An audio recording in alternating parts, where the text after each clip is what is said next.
Welcome to You Know Me, a Golden Isles podcast. This is the Beard. I'm Buddha.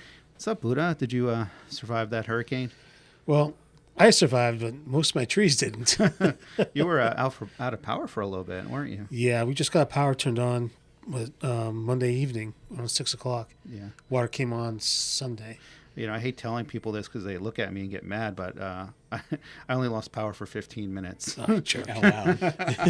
So everyone's like, I was like, it's not my fault. Like, I had nothing to do with it. Like, they look at me like I paid off like Georgia Power, so I could only lose 15 minutes of power. But those winds were pretty strong, and some places did get damaged.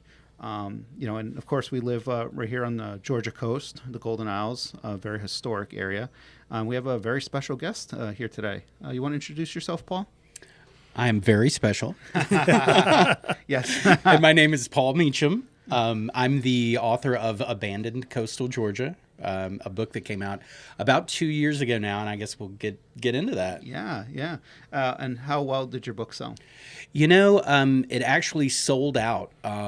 The first printing of it sold out, and I'm now waiting to hear from our publisher when it's going to be back and widely available. It just got off the printing press, and they print them in the UK, so they're coming back to distribution in the United States and should be available at any moment now. And then that's at like Amazon bookstores? Yeah. On the original pressing, it was carried at several places in the Golden Isles. The Books A Million in Brunswick had it. It's on Amazon. G.J. Ford had it. Right On Books in Redfern Village had it. In Darien at the local exchange. Wow. So I would hope that they would all restock. Sadly, it's sold out because one of the main subject points in the book, the T.L. Houston house in Darien, burned down a couple of months ago. Right. And when it burned, sadly, my book sold because it was in there, the history of the building and the pictures and everything. And when that happened, it sold the rest of my book out, which, and that's kind of sucks to have that happen. But yeah, it's like one of those double-edged sword right, things. right, Like a yeah. sad moment. It is some of it a compliment because people were buying the book so they could have that memory of the house because the pictures and everything was done so well. Yeah, and the house was on the cover. Yeah. And it was, I would say, at least for the time I spent on the book, definitely the most researched part. That was of the places that are in the book. It was one of the places that really had the least documentation that I could find about it. So when I went to write about it, I was kind of on new ground with everything that I was finding out myself. And of course, when the book came out, I was flooded with more information about it. So in the new edition, there's a few updates on things that I didn't know about when the book was originally published. And there's some photos of the fire itself in the second edition. Wow. So the second edition will be 90% like the original book, with the corrections to the Houston house and the updated pictures from the fire. So how did you get, what made you interested in finding these abandoned places or these historical places in the Golden Isles? Somebody asked me that not too long ago, and I have always, when I was a little kid, we had some railroad tracks behind our house, and I would wander down these railroad tracks into like this abandoned like train station thing. And I'm talking, I was like 5 or 6 years old. This was, back when your parents would let you do something like that. So I've been addicted to exploring, abandoned places and being where I shouldn't since forever I can remember. And it seems like all of those places, you kind of wonder about what went on here. Yeah. And that's fed into me being a history buff. I've always been, into abandoned places and history buff. And, so that kind of all fed into each other from a very early age. Now, did you grow up in the area? I did not. I was born in Charlotte, North Carolina. My dad was a cable television engineer, well, still is, so he's like semi-retired. And we moved around a lot when I was a kid. I lived in between my job and my dad's job, something like 8 states and 5 countries or something like that. So we moved a lot. Everybody's like, "Are you a military brat?" And I'm like, "Well, a cable TV brat. Yeah. So yeah, we'd go and we'd give them cable TV, and once they had TV, we'd move. So that meant when I was a kid, I never had TV because once we got TV, we were gone. So that makes me a little weird, you know.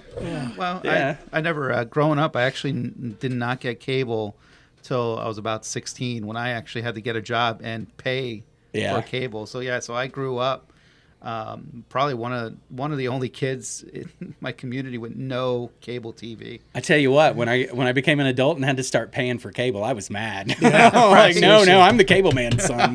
We do not do this. I had cable in my freshman dorm room before we had cable in my house I grew up in. Yeah.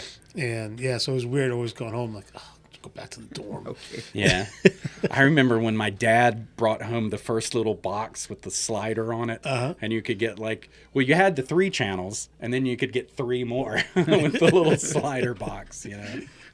We can go on a whole conversation about Yeah. cable boxes. Oh, yeah. Hacking gosh, them and all yeah. that. And, you know, we've been talking about linemen and stuff too. My dad, with all the storms and everything, I remember, you know, when storms would hit, my dad would disappear out into the lightning and the thunder. And so, yeah, I really feel for those lineman guys that were out during the hurricane and everything. You know, they're leaving kids at home wondering if dad's coming back. Yeah, you know? and one thing about the linemen, you know, we always think of them during the storms, but what they do just every single day to keep the power grid going, you know, we have to be thankful for that for them. Oh, for sure. That's a very dangerous job. And when these storms come in like that and they go out and it's a million times more dangerous because there's so much more you don't know what's going to happen.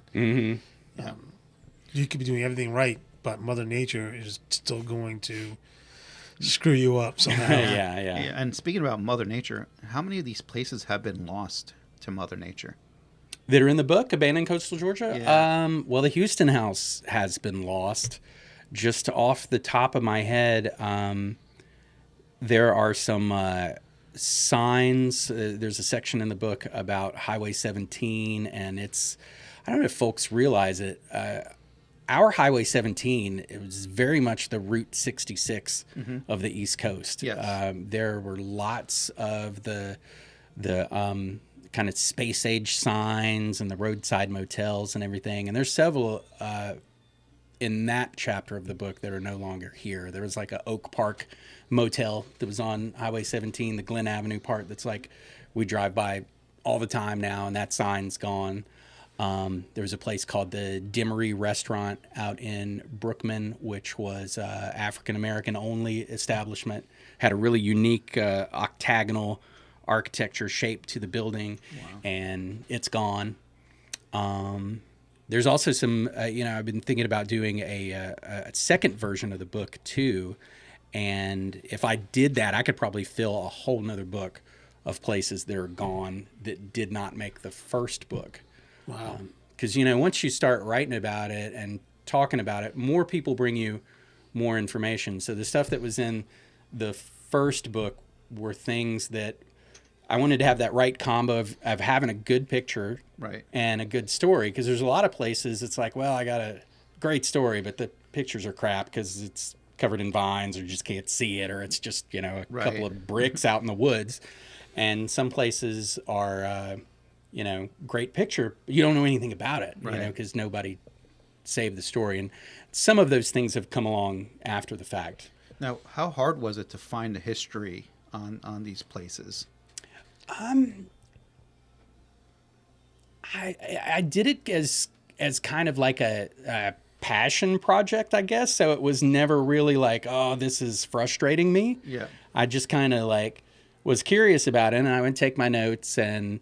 I didn't sit down and write the book all in one thing. I took the photographs over a period of 10 years. Wow. And I would, make little notes of what I heard. And every now and then you'd meet somebody that worked at the place or remembered the place in its heyday or whatever. And you'd get a little tidbit from them. And when COVID hit and everybody had a lot of downtime, that's when I really got into doing the actual research with online newspapers, online historic newspapers. Fantastic source for material. And, excuse me, a lot of stuff on social media. You could go to, for instance, one of the one of the pages about McIntosh County and post a picture of the building and be like, who remembers this? And, you know, you get 10 people that were like, oh, my grandpa used to work there, or, you know.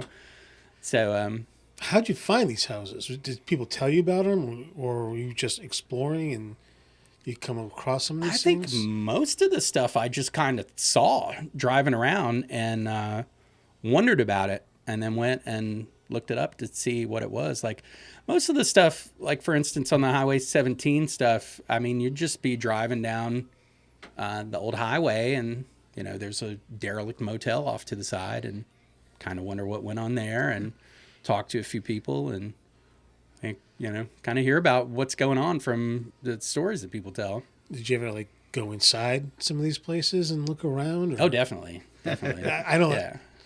I would be like in there looking around, Yeah. trying to maybe find something that could tell you more history about the house or pictures or.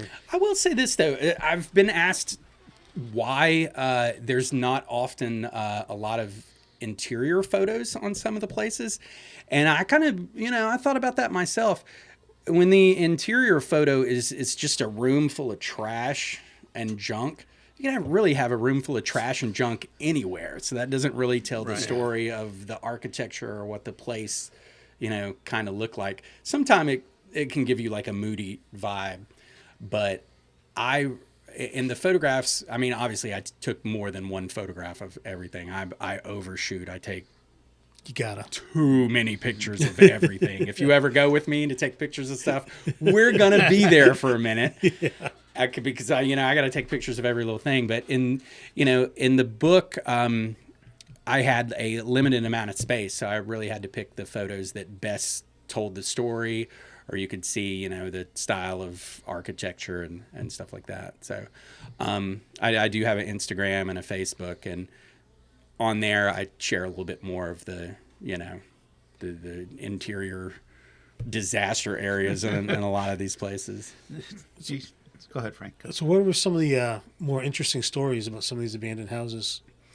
I tell you what, the T.L. Houston house in Darien, that was very special to me. I'm heartbroken. I know all of McIntosh County is, because that was, a lot of people don't know, that was set to be a showpiece, really, for the county.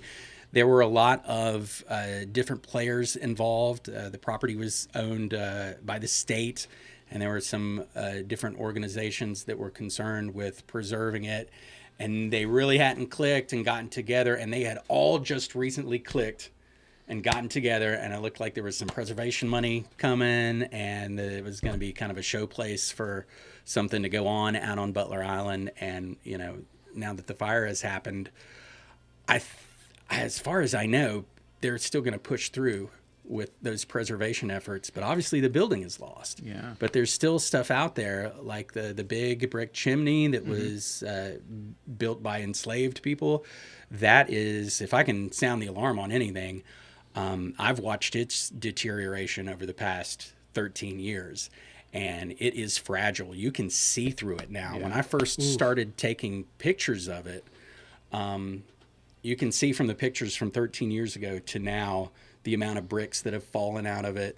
And it's got the original mortar from the 19th century. And in a lot of places, that mortar has disintegrated, and you can actually see through it. And the bricks are just sitting on top of each other like Legos. So I hope whatever happens with the organizations that had tried to come together for that project still happens, and they preserve that. Because that's something, I mean, you're not getting that back. No. I mean, you can rebuild it, but it's never going to be the same. No. So to save it as it is a very, very important thing. I think I got off the question that you asked me. Yeah.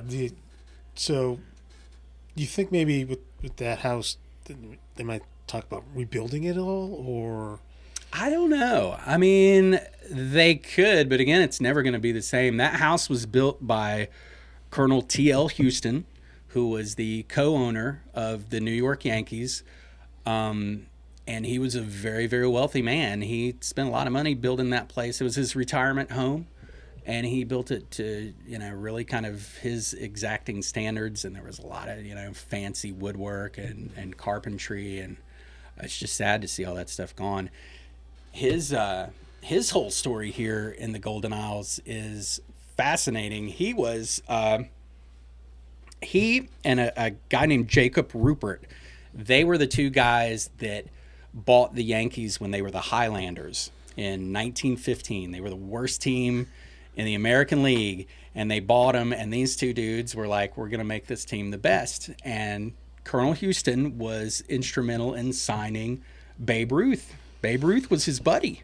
And Babe Ruth would come and Wow. and hang out at the house and everything. And Ty Cobb, so many of the like seriously notable baseball players came through that house. Now it wasn't built until right as Houston was retiring from baseball. That he completed that house as Yankee Stadium was becoming complete. When Yankee Stadium was built, he bowed out of the game and left the team to Jacob Rupert, and he was an avid hunter and sportsman, and he retired down here so he could do duck hunting, and he too was fascinated with the history of the house, and he went through lengths to return it to kind of an agricultural prominence because he was an engineer himself, so I guess he really couldn't leave work behind. So he got the irrigation canals working again. He had an orchard out in front of the place. He had a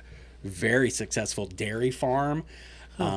Made ice cream out there, which was unheard of in South Georgia in the 30s. You could go get ice cream, Yeah. So that is just an amazing place to me. And I guess one of the reasons that you take the pictures and you document it is because, one day it could be gone. I had no idea that I would see the day that house was gone. Yeah, Because it was already, it had already gotten a little love and attention, and it had been painted. They had secured some of the, people were breaking into it and stealing some of the fixtures out of it, and they had secured all that, and it looked really good for its future. So it is just a crying shame. Now, was there furniture or anything? There was no period furniture in there. Okay. But there were light fixtures and some ornate woodwork and stuff like that, and that started to get stolen. Yeah, the craftsmanship is just beautiful. Yeah. It's just awesome to look at because, there's no computers or anything automatic. That stuff all was done by hand. Yeah. And you just can't get that kind of craftsmanship. Yeah, and it was a unique combination of he had his specialist guys come down and work with local craftsmen. So you had, a very wealthy man who could hire the best and did. And that was his show. He died in that house. Wow. So, yeah. Man, no autographed baseball cards though in there? No. Those are not Yankees. I'm a Red Sox fan, so it breaks my heart when you say Babe Ruth. Still. Yeah, oh yeah, he came and plucked the Babe from the Red Sox for sure. That's the thing. So growing up in New England, there's a ton of those big old colonial houses that've been there since 16-something, 17-something, and most of them people are still living in it. But when you get up into Vermont, New Hampshire, Maine, we can find some of these abandoned homes hidden out there. We used to snowmobile off of Lake Sebago in Maine, and we'd go to places where you really can't get to unless you're on a snowmobile, and you find these houses, and you go in there and you look around and just to see it. So it's for me, it was a lot of fun. It was very, very interesting. It can get a little spooky. Yeah. Some places are creepy, yeah, for sure. Any ghost encounters? Not there, but I had been in that house by myself and been like, oh, it is creepy in here because it's dark and there's no electricity. And it's funny that you should mention the Red Sox. They're part of the whole story of why Colonel Houston was here. If I remember. Hopefully I'm remembering this right. Baseball historians don't tear me apart if I don't. George Stallings, who was the manager of the Red Sox at the time that they had Babe Ruth, he was from Glenn County, I believe. and his family had property kind of over off of 99. Where 99 and 82 come together. Okay. That was Yep. like his family's property over there, and he had an area where he hunted, and he and the babe would go hunt out there, and that eventually became like a group of guys that would all hunt out there together. Ty Cobb was one of those guys. And by the time that Houston retired in 1926, the Yankees and the Tigers were actually talking about buying some of that land from Stallings' family and making it a co-Yankees-Tigers training facility, spring training. So yeah, we're talking in like the late 1920s. The Yankees in their, I mean, Babe Ruth, Lou Gehrig heyday, almost had spring training in Glenn County. Wow. With the Tigers. You know, so yeah. That's amazing. Made the playoffs. They won today, so they're in the divisional round against Cleveland, I think. Did they? I didn't even know that. Yeah. I think the Mets are also playoffs too. Yep. So. Yep. And the whole thing with Houston too is he wanted to get the Yankees out of the shadow of the Giants, because up until they built Yankee Stadium, the Yankees and the Giants shared the Polo Grounds. And it got there for a while there in the early 20s. The World Series was always Yankees, Giants, and the Giants always whooped them until 1926. The Yankees came around. That's when Houston built his house, retired. He like presided over opening day at Yankee Stadium, and then came down to Georgia to chill and watch his boys. And that's the season that they went on to win their first World Series, and they beat the Giants. I just love how much history is actually shared throughout the United States. Like I grew up on Long Island, and where I grew up, J.P. Morgan was very important in the area I grew up. And then I visited Jekyll, and they're like, "Oh yeah, J.P. Morgan stay there," and it's like, "Oh yeah, like I can't get away from this guy." A lot of that stuff on Jekyll Island was happening when Houston, the house was being built, and Babe Ruth and Ty Cobb were down here. Right.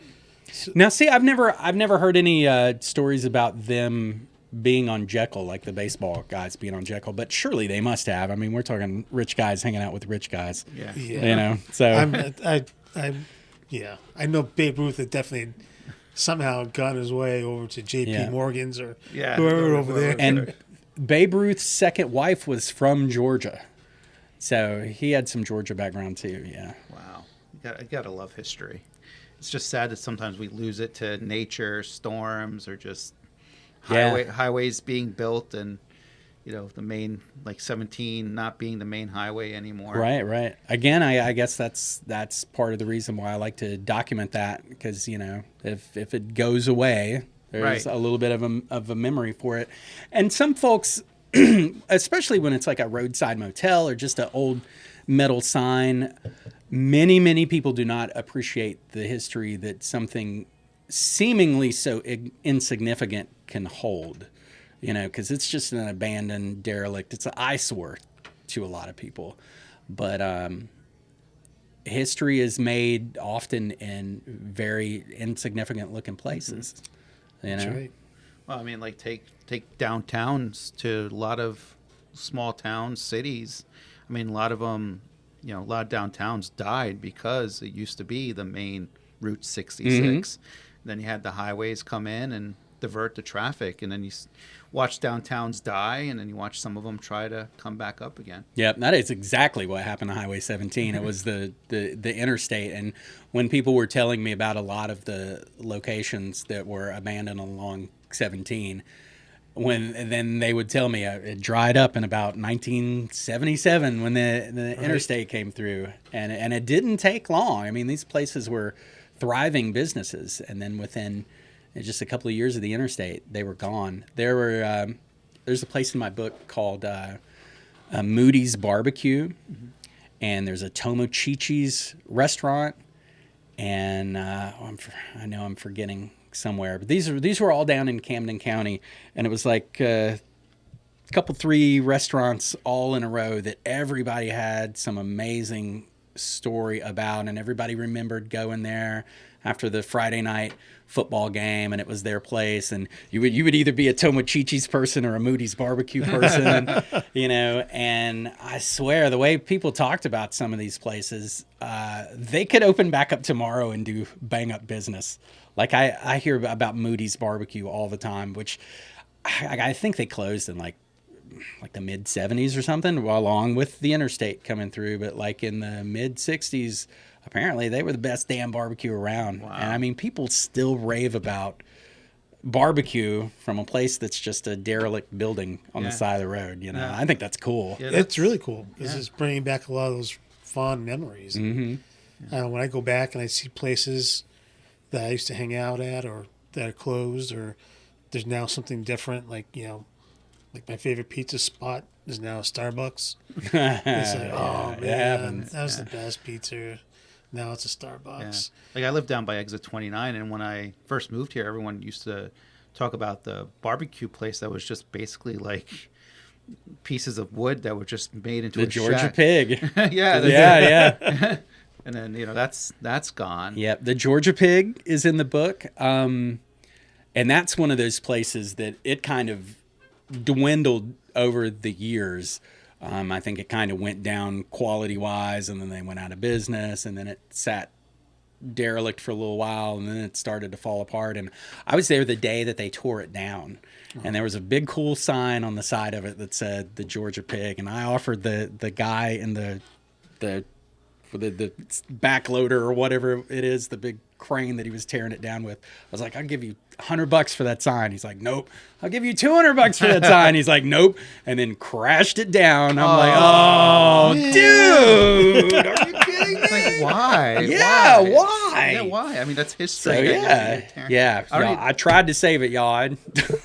Because of what? Now that it's it's gone, you when you drive by, you try to remember like where was it located, and I think it's where the QT is now. I think. Yeah, I think they've developed. Yeah, because it sat empty for a little while. Yeah, it's QT. Yeah, big QT down there now. So, but yeah, you drive by and you're like, you remember, people heard stories of it, and they're like, oh, there it was, and now it's like completely, new development. Yep. So a lot of the stuff also gets lost to being torn down, paved over, and something else being built on top of it. Mm-hmm. So it's important to save that history. Oh yeah. So on St. Simon's Island is that small wood building with the Coke sign. Hazelhurst, is it? Oh yeah, Hazel's Cafe. Yeah, Hazel's Cafe. Yeah. Mm-hmm. Is that in the book or? It is not in the book because technically it's not abandoned. I can't remember who owns it now, but there's a little kind of like a clubhouse in there now, and I've been invited to a couple of parties and get-togethers there, and people will still gather there to watch like Bulldogs football. And oh, cool! It looks well, as far as I know, because I mean I wasn't there back in the day, but it looks just like it did, and they've kept it pretty true to form. So that building itself, even though they've kept it, looking pretty original, they haven't painted it. They've redone the sign. I was a little heartbroken that they redid the sign because I'm like a purist. I like it. It's like I would rather it not be messed with at all. I mean, if you got to restore it or lose it, sure, restore it. But if it's still functioning and it's a little rusty, I like the little rusty part. But yeah, that building is well loved and well cared for. I wish I could remember the name of the couple that opened it. Sadly, I can't. They were an African-American couple. I believe she was an island girl and he was in the military, and they married each other and opened that as a spot in the South End community. When South End was segregated, that was an entirely African-American neighborhood, and they had a kind of a jumpin' jazz scene there in the 40s. There was Hazel's was there. There was a place across the street, sort of like catty corner across the street, that got torn down. Oh man, probably like 10 years ago now. It was like a 2-story wooden building. It looked kind of spooky, but it was like a guest house in the top and a store in the bottom. and then there was another kind of like juke joint over there, and the list of like, I won't say famous, but coolly obscure jazz dudes would come and play there, and they would go hang out at Hazel's and play at the club and stay at that place, and That's really cool. they had a whole little scene going on there, and that was 40s and early 50s. Yeah. Wow. That's awesome. Yeah. See, stuff like that people don't know about. And I'm a history buff. Growing up in New England, just outside of Boston, it's just history all around you. Mm-hmm. And, we have a family connection with the Longfellow house, the poet Longfellow. Yeah. My grandfather helped curate most of the house with the last surviving grandchild, Henry Dana. And then when he passed away and became a National Historic Site, they kind of left him in charge still. So he was there for over 50 years.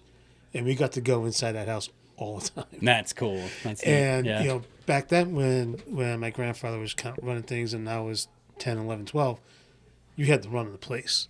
The tours were only on the first floor, but I'm up in the attic. I'm down in the basement. I'm looking for ghosts or, Yeah. or anything else. But what was really cool, and I think why I like history so much, is the Longfellow family in the 20s made a conscious effort to really preserve Henry Longfellow's legacy and the things that he possessed. They have like kids' journals, kids' report cards, their clothing. Somehow Longfellow got his hands on a letter from Thomas Jefferson. I forget who he wrote it to, but he's got a letter from Thomas Jefferson. Yeah. That's And neat. they were able to preserve that. And so that was the really, really cool thing about it. So that was my kind of like into getting into history, and I love learning about the area. And we've been to just about all these historic sites here, and it's really cool to learn that there was some stuff like Fort Frederica. Only you're looking at little foundations, but how important that spot was during that colonial time. Yeah.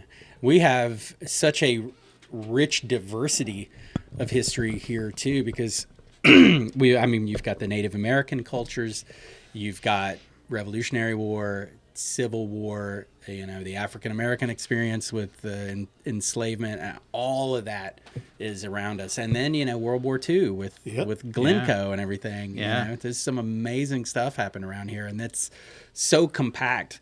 Like I was talking about, I've moved around a lot over the years, and a lot of places they'll have one area of history that was really their banging time, that everything happened and all the buildings and all the stories are from that time, and then nothing else. But here we've got it's just overlapping, just tons of it. Yeah. That's just really cool because you have that diverse historical background with the buildings and structures that date back to colonial, Civil War, mid-century. That's what's really cool. New England, you got pretty much these old colonials everywhere. I lived out in California. You're like, oh my God, this house was built in, 1980. 1892. I'm like, that's not old. Yeah. Yeah. Yeah. But again, it's just how their history is out there.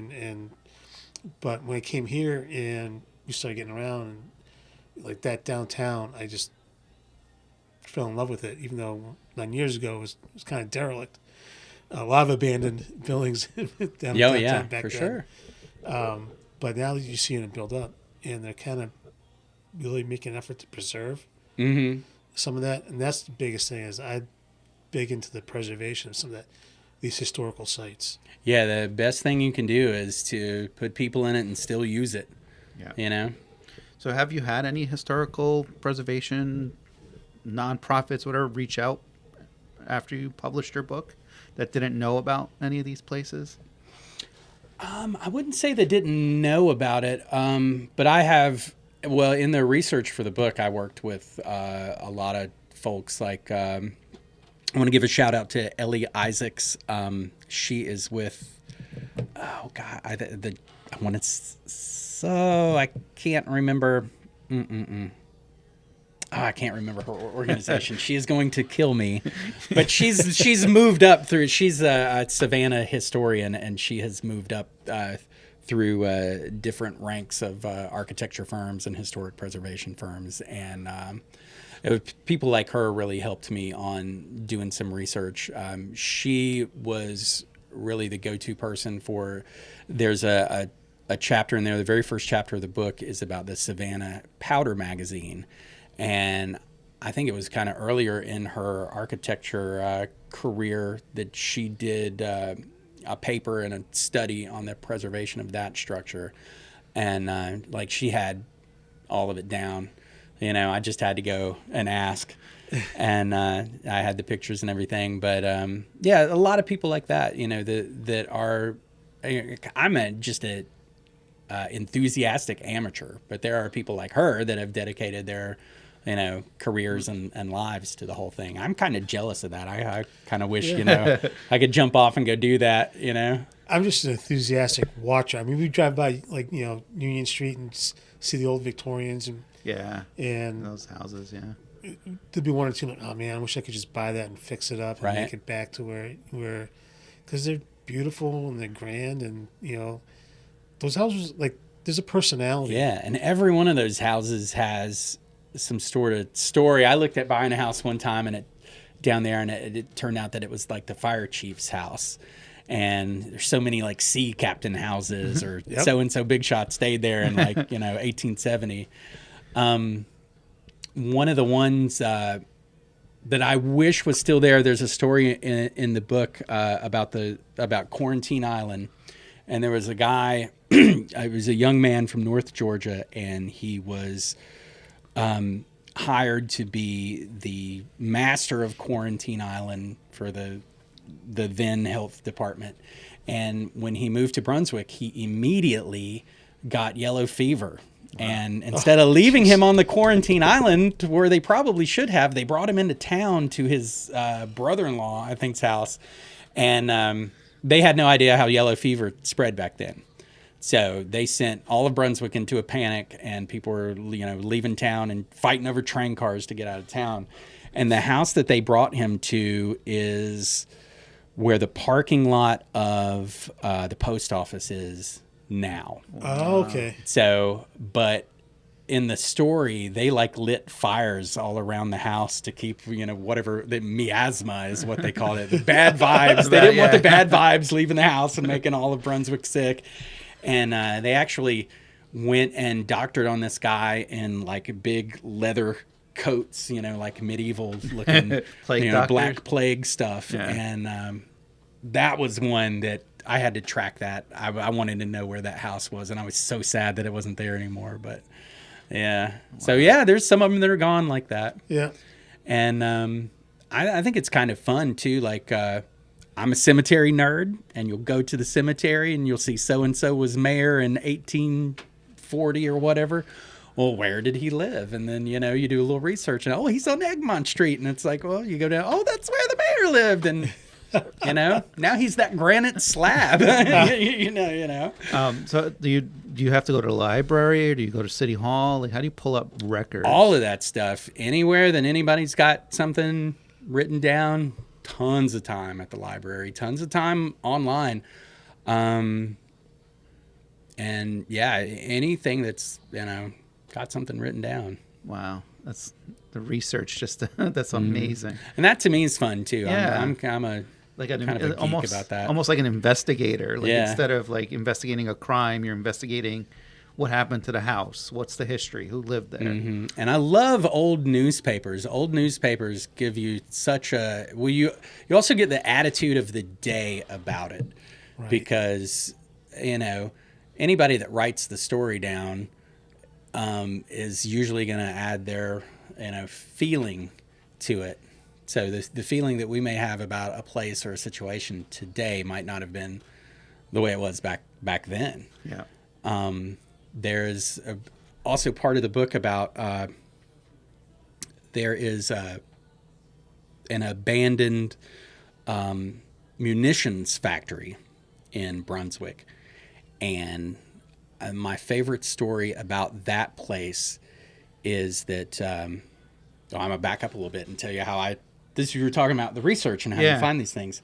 I was in Beaufort, South Carolina, not looking for any book stuff, and I was in the National Cemetery up there, and I noticed a whole row of gravestones with Spanish names, and they all said something to the effect of U.S. government contractor, and all these guys had died in like November of 1918, something like that. And I was like, well, what's up with these guys, Yeah. right? And then I found out that during World War I, when Puerto Ricans were granted American citizenship, just in time to go fight in World War I, mind you, Yep. tons of them were unemployed, and they brought them up mostly to the American Southeast to work on government projects. And a lot of those projects were, it was Camp Bragg at the time, Yeah. and Parris Island, South Carolina, the Marine Corps, and this factory that was in Brunswick. And these guys were promised, big wages and, all this stuff to get you up here to work and everything. And then when they got here, they're like sleeping in tents and bad sanitation. And there was a yellow fever epidemic at the time, and a ton of those guys died. So I found out what happened to that row of guys in the cemetery. And while I was investigating that's when I learned that a ton of those guys were contracted to work in Brunswick on the munitions factory. Uh-huh.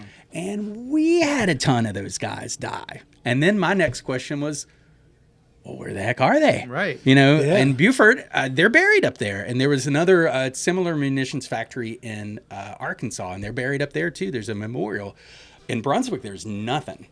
And I spent years trying to find these guys. Apparently, they were interred at Palmetto Cemetery, and the only thing that even acknowledges that they even existed, there's a Brunswick News article from, I think it's 1919. It was about a year after the fact. The United States government sued the local undertaker and did not want to pay him because they said that he had embalmed the bodies of the Puerto Rican workers incorrectly, and that they were not going to pay him for his services. So he got into a legal entanglement with the government, which I was unable to tell if he won, but it seems like that he did. But after that one newspaper article, there's nothing else. And there's no records that I can find. If anybody knows about this or has records, I'll be the first to want to know. There's no records at the cemetery, and there's no places marked at the cemetery for those guys. But there are records that there's no record of the internment. There was a record of the disinterment. They dug them up and checked on them, and they found that, yes, they were properly embalmed, and I would assume that they put them back. I hope so. Yeah. And I don't know if the undertaker got paid. He seems to have done his job. I don't know if the government paid him. But then that's it. So what was the name of the ammunition factory? It was Don't mean to put you on the spot. Butterworth Judson. Okay. If I'm remembering correctly. It's been a while since I've read my own book. They were the company that were building the factory on the government contract.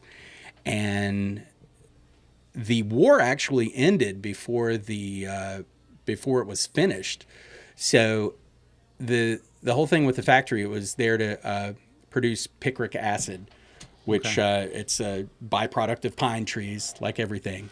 And they said too, after the war, because with the pine trees, all sorts of chemicals and paints, and after we're done with munitions, Brunswick's going to have this big factory to make chemicals or turpentine or paint or whatever.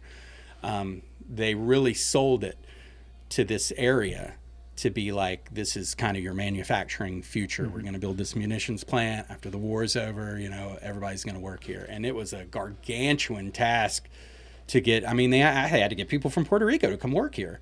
The amount of people that were working on that factory was like almost size of the entire population of Brunswick. Wow. And when the war ended, they had not produced anything for the government.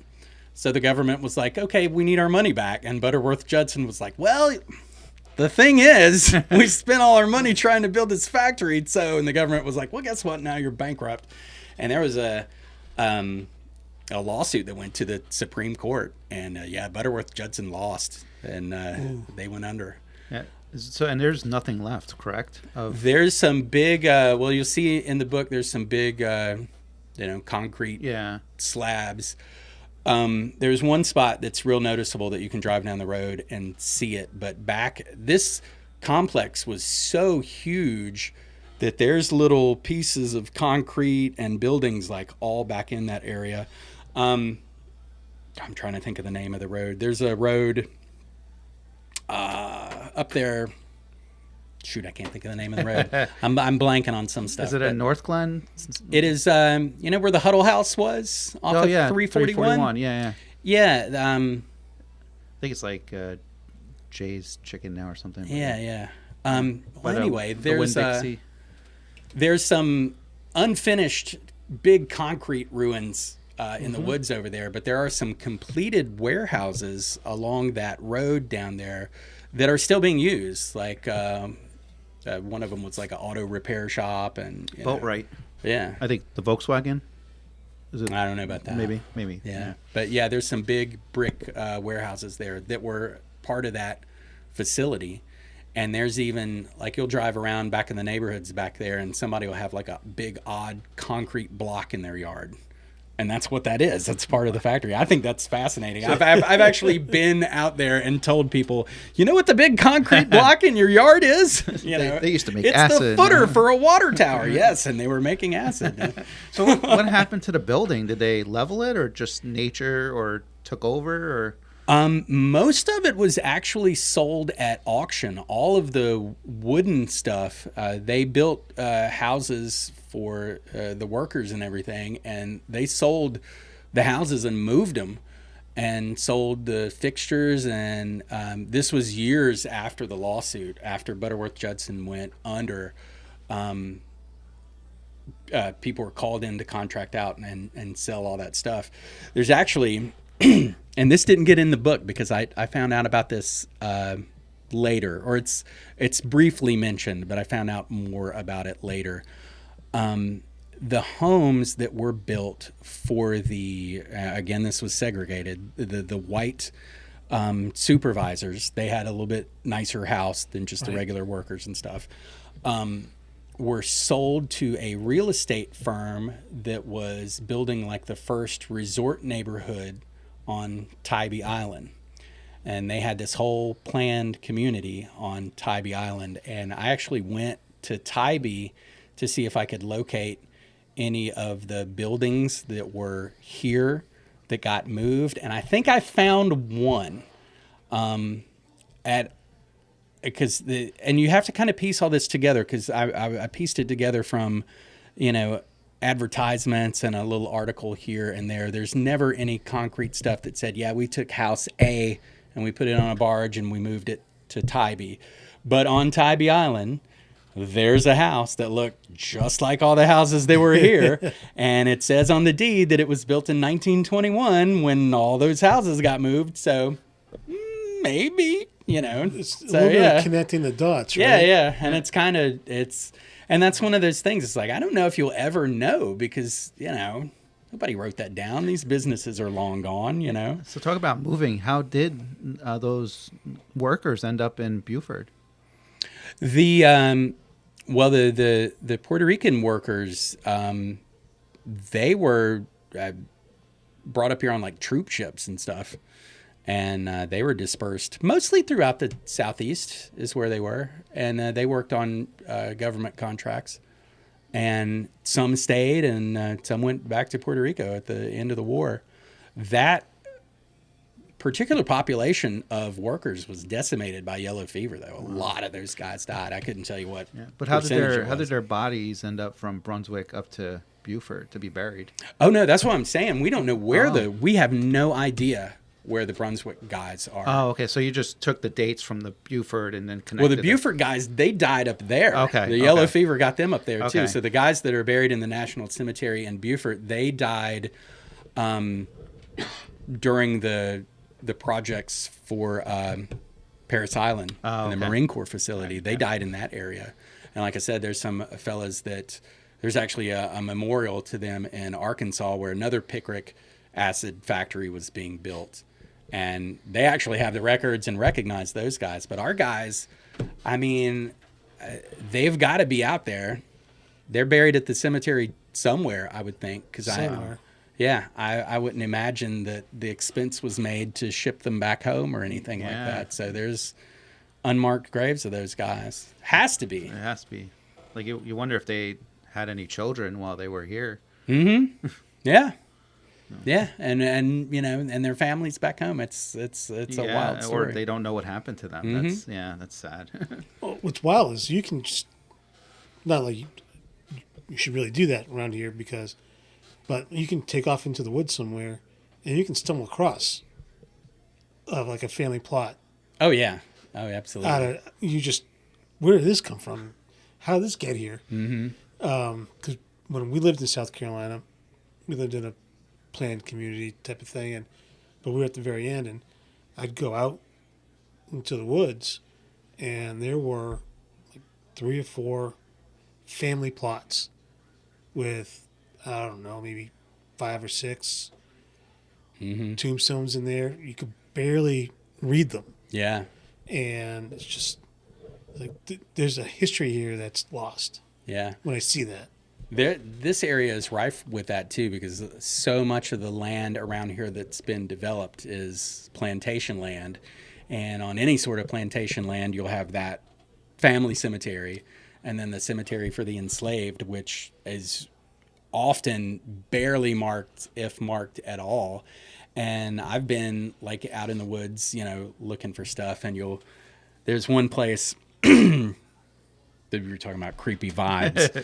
I was out in the woods, and I knew that this area was a plantation area, and that there had to be like a slave cemetery here somewhere. And I was just out in the woods, and I just got kind of like a creepy vibe. I was like, man, I got to be close to it. It feels weird. And then I looked around and saw all the indentations in the forest floor, and it's like, oh wow, those are burials, and that's exactly what that is.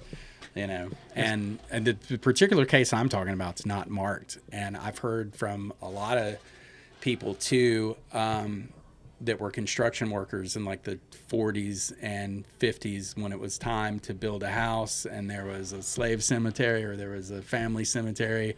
I talked to one fella and he was like, yeah, I just took the bulldozer and bulldozed it into the creek. Wow. You know, so. And I wonder how much is missed because a lot of houses here don't have basements, so there's not a lot of digging that has to go on. Yeah. It's just basically, put on the slab and there's the house. Well, we were talking about layers of history here. I mean, God, I feel like you can't hardly dig a hole around here without finding something. Oh, I mean, absolutely. there's tons of, Indian pottery and. Have you ever found anything? Oh, yeah. Yeah, for sure. Wow. And I've done some field work with University of Tennessee and University of Georgia folks that have been excavating on, like up at Cannons Point on St. Simons and on Ossabaw. And there's just tons of stuff. People don't even think about what they're walking on.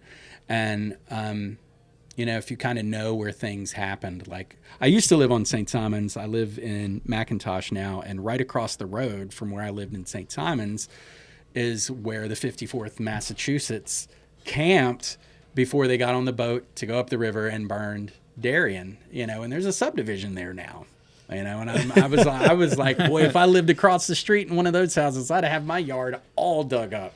Oh, yeah. Wow. Yep. Yeah, I'm working on some stuff in the yard. I'm expecting once I start digging, I'm sure to find something. But, as a kid, my dad he loved his garden. Every year, we'd find a musket ball, Oh yeah. a little piece of porcelain, one of those old bottles. Mm-hmm. It's like it's like a conveyor belt under the ground, because you think, well, you can't find anything this year. Oh yeah. You find something. It just keeps coming. Especially if you hit like an old garbage pit or something too. My buddy, was earlier this year, we found a marmalade jar from the 1850s in his yard. Wow. It had just rained, and they were like building a sidewalk or whatever, and he just pulled this thing up, and we looked it up, and it's like, this is a marmalade jar from the 1850s. That's cool. And this was on the island, you know. Wow. Yeah, talk about going out in the woods and stuff and creepy stuff. Have you ever encountered like people, animals, and ever been afraid, for your safety? Lots of animals. Not really any people around here. I used to live in Tennessee. I used to work in Knoxville, and Knoxville has a pretty, or did, this was 13 plus years ago, had a big abandoned urban center. So there's a lot of large, industrial buildings that were abandoned, and they were really atmospheric and cool, brick textures and moody lights and everything. And every now and then you'd run across, somebody cooking up some dope in the corner, be like, "Hi guys, don't kill me." Yeah. Smile. Yeah, can I take a picture real quick? I'm out of here, I promise. And I did that, So yeah, but not really around here, but like in urban centers like that. Yeah. So you need no like trailers cooking up anything in the middle of the woods. No, not that there couldn't be. Right. Yeah, be safe, I guess, if you kind of do that. Yeah. So, we're speaking about abandoned houses and stuff like that. I've been watching a lot of YouTube videos about people going to abandoned malls. Like, it's so interesting, like how we had, and it's not that long ago. You're talking malls were in the heydays in the, late 70s, 80s, and especially in the 90s. And now we're talking like abandoned malls. And there's abandoned everything. There's malls, there's schools, there's movie theaters, anything you can think of.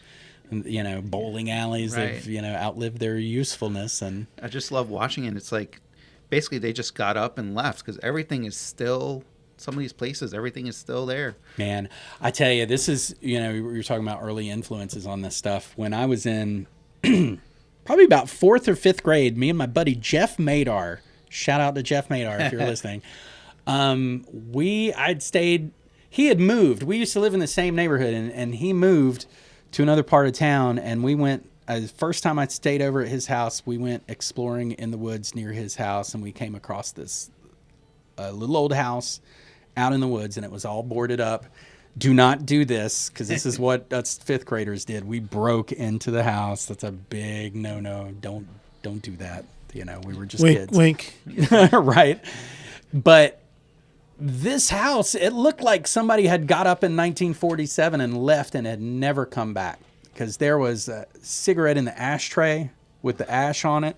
The magazine was, there was like a chair. It was whoever's chair, and there was a cigarette in the ashtray, and the magazine was left open to the picture, and you could see his slippers were by the TV and everything, and it just looked like the guy got up and left and never came back. And everything in the house was, and because we were curious, and we looked, and everything was, the calendar on the wall, everything was like 1947. Wow. So it was like frozen in 1947. So that was one of the things too that I was like, this is amazing. Yeah. I was like a 5th grader. I didn't have a camera or any knowledge other than what's like, whoa, this is cool. And I guess that's also how urban legends might start also. Yeah. You could easily... What happened to the 2 5th graders that disappeared in the woods? Yeah. Or you can just, you go back to your, class and be like, we saw like the devil's house or whoever, the frozen house. And we didn't tell anybody. And to this day, I could not take you back there. I don't remember where that was at all. Yeah. I've wondered about that the rest of my life. So where did we go? Where did we find that? Whatever happened to that? Yeah. Wow. Wonder if it's still there. Or... Yeah, I do. I wonder if it's still there. Yeah. I haven't talked to Jeff since then. I moved away. That was one of the things. You move away. Come on, Jeff, give us a call. Yeah, Jeff. Find out what's going on here. Or if anybody knows, just give us a call. What happened to the house? Well, I wish you can give us a call. We can't give us. I guess just leave a comment. Smash that like button. Yeah, smash the like button, please. So do you have any new adventures that you're going to go on for Abandoned Places for a new book that you have in mind? I have so many photographs that I wouldn't have to leave my house for the rest of my life. I'm going to, though. But yeah, I mean, enough people have expressed interest in doing a second edition of that book that I probably will. So again, it's down to filtering, the best photographs with the best stories. And the first book were places that were easy to get permission to publish. The second book is probably going to be a little bit more footwork on getting permission to publish some of the stuff because, some people don't want you to show what's way deep back on their property because they don't want guys like me coming around and sneaking. So again, it's a delicate dance of getting permission and not getting caught. So that's my advice to you. That's the part that's the part I didn't think about is you have to get permission to publish some of these. Yeah. Wow. Absolutely. Yeah, if it's on private property, for sure. Wow. Mm-hmm. Yeah, it's something you don't think about, like as a reader. Yeah, nothing is truly abandoned. Wow. It's derelict and it's fallen apart and nobody's been there in forever, but somebody owns it. Somebody owns that property. Whether they know it or not, or it's the bank or whatever, if you dig enough, you'll find it. Or if you go on one of those websites that says, "Oh, let's see if they got hidden money anywhere." Like, "Oh, look, you own property in Glenn County." Yeah. Wow. Did you ever think about expanding, maybe going into the Midwest or like traveling to Alaska? Oh gosh, I'll do that anywhere I go. If I'm on vacation or whatever and I see an abandoned something, I'll go jump in it for sure. Yeah. I was just in South Florida not too long ago. Have you ever heard of Coral Castle? No. And Edward Leedskalnin? No. Yes, I actually saw a show about that. Did the In Search Of from the 70s? Is that what you're talking about? I'm not sure if it was In Search of the 70s, but he built a castle with coral. Yeah.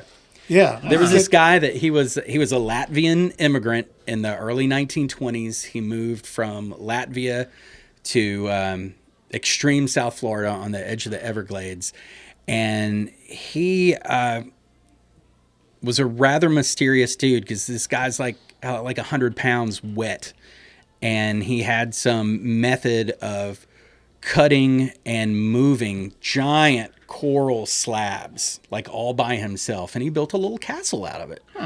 And this was in the early 1920s, and he moved it like he was getting robbed or something, and he kind of felt unsafe where he was.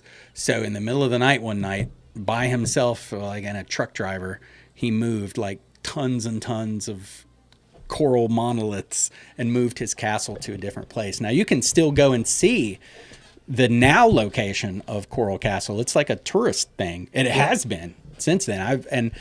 There was an episode of In Search Of with Leonard Nimoy, again, going back to early roots. That was something that was on my bucket list. And just a couple of years ago, I got to go see Coral Castle. And when I was down there, that's when I found out that Coral Castle had been moved. And of course, I'm like, ooh, I want to see where it was before, right? So while I was down there, and I actually tracked down Edward Leedskalnin's grave, I went to go see him and pay my respects, and I got some bogus intel. And where I thought his original Coral Castle was not where it was, but there was a really cool kind of 60s architecture abandoned house there. I thought that was great, but I also thought that I was on his original spot, which I found out later I wasn't. So earlier, just a couple of months ago, I found out, where it was originally. So I went and saw it, and it's just an empty lot, but it meant a lot to me. Yeah. I was like, this is where Coral Castle was. This is where Edward Leedskalnin did it originally. Is there a hole in the ground that I could see? I never did find a hole in the ground, but some of these places is like you'll do the research and you'll go there and they'll just be like a couple of bricks in the woods, but it's like those couple of bricks in the woods were that was something. whatever this was. Yep. Yeah. So I think that's cool. I've got lots of pictures of like a random brick in the forest. So I mean that that's not exciting for a lot of people, but There's a brick in the forest. Yeah. Here's another brick in the forest. Yep. Yeah. Oh yeah. I could do a whole book. This is a really Bricks red in the brick woods. that's in the forest. But it isn't in my opinion important, because you found that brick, and that brick has a story, and we can still maintain that story instead of it just eventually just rotting away. Now there's at least some preservation of that It's a brick. method of preserving a bit of history. And maybe one day, a real historian or archaeologist is going to be like, hey, does anybody know where this was? And I'll be like, I got the brick. I got the brick, GPS coordinates on the brick if you need to know, Yeah. Well, that as you love history, we all love history, and as we know, Earth's been around for trillions and billions of whatever years. As we move on, our species moves on. Dirt, earth moves, oceans move. All this stuff gets lost, as you say, in those layers. To have, who knows, 1,000 years from now, 2,000 years from now, someone finds your book, right? And then they open it up and be like, look at all this stuff that's completely been lost to time. Absolutely. Yeah. That Coral Castle, I want to see that. Coral Castle is cool. I recommend it. I don't think it was in search of. I think it was something on like a History Channel, but I specifically remember. Yeah, and Leeds Scowden wrote a couple little weird, eccentric pamphlets on like magnetism and stuff, and people thought that he had whatever ancient secret that the Egyptians used to move the blocks and the pyramids for. Really interesting story with that guy. An occult. Yeah, for sure. Wow. Well, thank you so much for being on here. We really appreciate it. Thank you. I get wound up getting stoked talking about it. It's yeah. fun. Yeah. Oh, it's a lot of fun. Yeah, I mean, we could always have another part 2. So Right on. So your book is currently sold out. So any time frame of when it might be available? I actually just recently talked with Linda Gallagher at So Glow. I did some book signings there when the book originally came out in 2022, and I know that I will have some in my possession. We'll probably do a book signing there November, December, if not both. I'm going to just go ahead and put that out there because that kind of holds me to it too. Yeah. We don't have any firm dates or anything like that, but we'll do that. And I have no idea when it's going to start to show back up on Amazon or when the local bookstores will be able to get it. Hopefully soon. And I've got Abandoned Coastal Georgia on Instagram and Facebook. And of course, when that happens, I'll blow that up. Okay. And make That's sure how everybody knows people where to can get get in touch with you. Mm-hmm. Someone could hear this and say, hey, I know this really great place or this really cool story. They can reach out to you on Instagram and Facebook. Yeah. I'm also, I've been doing it so long now to where it's harder and harder to find a place that's accessible. So if you have an interesting structure that's got some history to it, and just want it documented, even if you don't want me to put it out there publicly, but if you want somebody to do the research and take the pictures and make sure that the story of it is not lost, contact me because I'd love to do it. That's also if my you passion. Also, if you have any more info on any of the stuff that we talked about. Yeah, absolutely. Yeah. So, Well, man. I mean, thank you for doing this. Thank you for preserving Yeah. important pieces of history for Brunswick and Darien and in this area. Yeah, definitely. Yeah, it's fun. Yeah, for me. Awesome. Well, thank you so much for being on here. Thanks really for having me appreciate- on here. Yeah, this is awesome. It's awesome. Thank you. Thank you.